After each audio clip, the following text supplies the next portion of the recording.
Hello नमस्कार साथियों, आप सभी का मेरे चैनल पर बहुत स्वागत है। मैं गोपाल कुमार यादव आप सभी को दिल खोल के स्वागत करता हूं हमारे चैनल पर। आज हम बताने वाले हैं ग्रुप डी से संबंधित कुछ बढ़िया जो विगत वर्ष में पूछे गए बढ़िया प्रश्न हैं। VVI इम्पोर्टेंट बढ़िया क्वेश्चन बताने वाले हैं। तो आइए हम चलते हैं। RRB ग्रुप डी सामान्य अध्ययन प्रैक्टिस सेट जो विगत वर्षों में पूछे गए प्रश्नों का संग्रह आज हम बताने वाले हैं। चलिए आइए हम स्टार्ट करते हैं। आज प्रैक्टिस सेट नंबर 10 की जो बहुत ही इम्पोर्टेंट प्रैक्टिस सेट हमारे हिसाब से प्रैक्टिस सेट नंबर 10। आप लोग इसे जरूर ध्यान से 1-2 बार रिवीजन कर पढ़ लीजिएगा। तो चलिए स्टार्ट करते हैं। भारत के संविधान का अनुच्छेद 66 किससे संबंधित है? अनुच्छेद 66 उपराष्ट्रपति के चुनाव से संबंधित है। प्रश्न नंबर 2, सीरिया की राजधानी है दमिश्क सीरिया की राजधानी है। म्यांमार की मुद्रा निम्नलिखित में कौन सी है?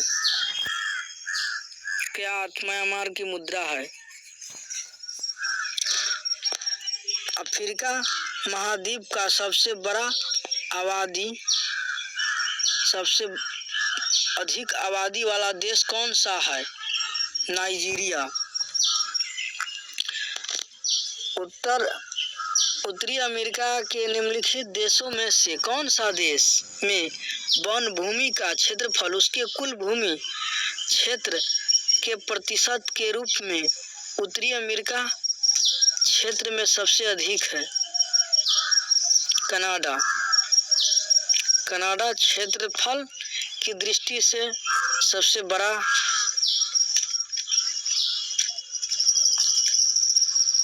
है उत्तरी अमेरिका में।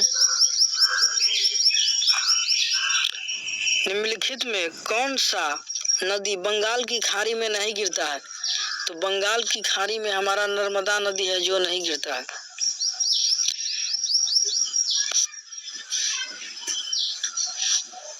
मृदा जिसमें मुख्य रूप से पोटास की कमी है उत्तर प्रदेश के जिले में पाई जाती है। वह कौन सी मृदा है जो उत्तर प्रदेश में वह उत्तर प्रदेश के किस जिले में पाया जाता है जिसमें पोटास की कमी है? जौनपुर जिले में स्थित है वह जिस मृदा में पोटास की कमी है जो उत्तर प्रदेश में है। इसका राइट आंसर जौनपुर होगा। अशोक स्तंभ उत्कीर्ण किए हुए शेर का मुख जिसे भारत सरकार द्वारा राष्ट्रीय प्रतीक के रूप में स्वीकृत किया गया है संग्रहालय में संरक्षित है? सारनाथ। अशोक स्तंभ के उत्कीर्ण किए हुए शेर का मुख जिसे भारत सरकार द्वारा राष्ट्रीय प्रतीक के रूप में स्वीकृत किया गया है वह संग्रहालय सारनाथ में स्थित है। चंदेल शासन के दौरान उत्तर प्रदेश का निम्नलिखित में से कौन सा क्षेत्र जेजाक भुक्ती या जयहोट के नाम से जाना जाता है?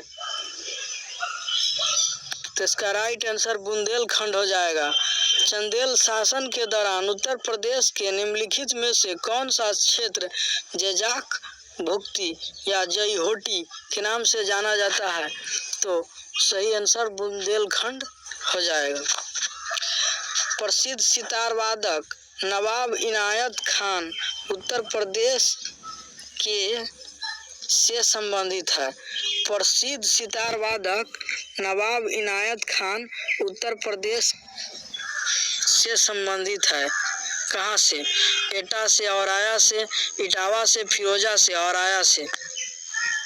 इसका राइट आंसर प्रसिद्ध सितार वादक नवाब इनायत खान उत्तर प्रदेश के औराया से संबंधित है। तीसरी बौद्ध परिषद किस शहर में आयोजित किया गया था?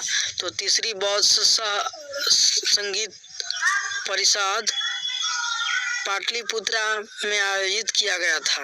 इसका राइट आंसर पाटलिपुत्र होगा। भारतीय रिजर्व बैंक की स्थापना किस वर्ष हुआ? भारतीय रिजर्व बैंक की स्थापना 1935 में हुआ था। चेमानचेरी कुन्ही रमन नायर निम्नलिखित में से किस लोक नृत्य के रूप में उल्लेखनीय नर्तक है? कथकली, मोहिनीअट्टम, भारतनाट्यम, यक्षगान। तो इसका राइट आंसर कथकली हो जाएगा। चेमानचेरी कुन्ही रमन नायर निम्नलिखित में किस नृत्य के रूप में उल्लेखनीय नर्तक है? तो यह कथकली के है। भारतीय संविधान का निम्नलिखित में कौन सा भाग नागरिकता से संबंधित है? तो भारतीय संविधान का भाग 2 नागरिकता से संबंधित है। भारत के संविधान में का निम्नलिखित में से कौन सा भाग नागरिकता से संबंधित है? तो भाग 2 नागरिकता से संबंधित है। भारत के संविधान के अनुच्छेद 24 के तहत वर्ष से कम आयु के बच्चे को किसी भी कारखाने में काम करने के लिए नियोजित नहीं किया जा सकता है। इसका राइट आंसर हो जाएगा 14 वर्ष से कम एज के बच्चे को किसी भी कारखाने में आप काम नहीं करवा सकते हैं। भारत के संविधान निम्नलिखित में से कौन सा अनुच्छेद राष्ट्रपति के चुनाव से संबंधित है? अनुच्छेद 55 राष्ट्रपति के चुनाव से संबंधित है, जबकि उपराष्ट्रपति के चुनाव से संबंधित हमने इसी टॉपिक में पढ़ा था 66 में। अनुच्छेद 66 से संबंधित है उपराष्ट्रपति के चुनाव। निम्नलिखित में से कौन भारत में पहली लोकसभा उप सभापति थे? एम अनंत सत्यानंद आयंगर। निम्नलिखित में से कौन सा भारत में पहली लोकसभा के उपसभापति थे? एम अनंत सत्यानंद आयंगर लोकसभा के पहली उपसभापति थे। मानवाधिकार कार्यकर्ता कृति भारती किस सामाजिक बुराई के विरुद्ध लड़ाई में शामिल है? तो कार्यकर्ता कृति भारती किस सामाजिक बुराई के विरुद्ध लड़ाई में शामिल है? बाल विवाह से संबंधित है। भारत सरकार छत्तीसगढ़ को एक विशेष नक्सल विरोधी बल प्रदान किया है, उसका नाम है ब्लैक पैंथरा।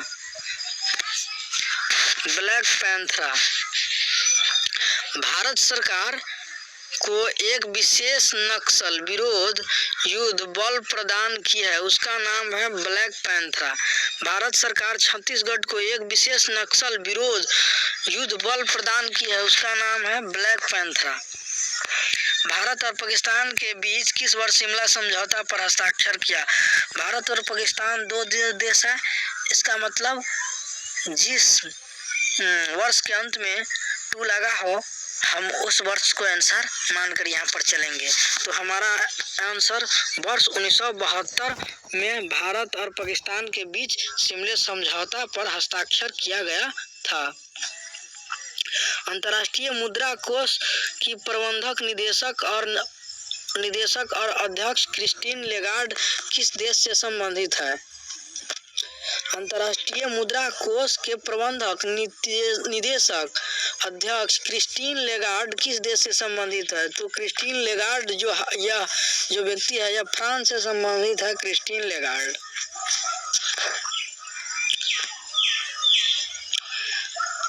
खून में कुछ कोशिकाओं की उपस्थिति के कारण रक्त के थक्के का गठन होता है, इस कोशिकाओं को क्या कहा जाता है? तो इस कोशिकाओं को थ्रोम्बोसाइट्स कहा जाता है। खून में कुछ कोशिकाओं की उपस्थिति के कारण रक्त के थक्के का गठन होता है। इस कोशिकाओं को क्या कहा जाता है? तो इस कोशिकाओं को थ्रोम्बोसाइट कहा जाता है। जीवित प्राणियों के निषेचन के दौरान नर और मादा गैमेट का संलयन एक कोशिका बनाने के लिए होता है, जिसे हम युग्मनज या जाइगोट कहते हैं। जीवित प्राणियों के निषेचन के दौरान नर और मादा गैमेट का संलयन एक कोशिका बनाने के लिए होता है, जिसे हम युग्मनज कहते हैं। इंग्लिश में इसे हम जाइगोट भी कहते हैं।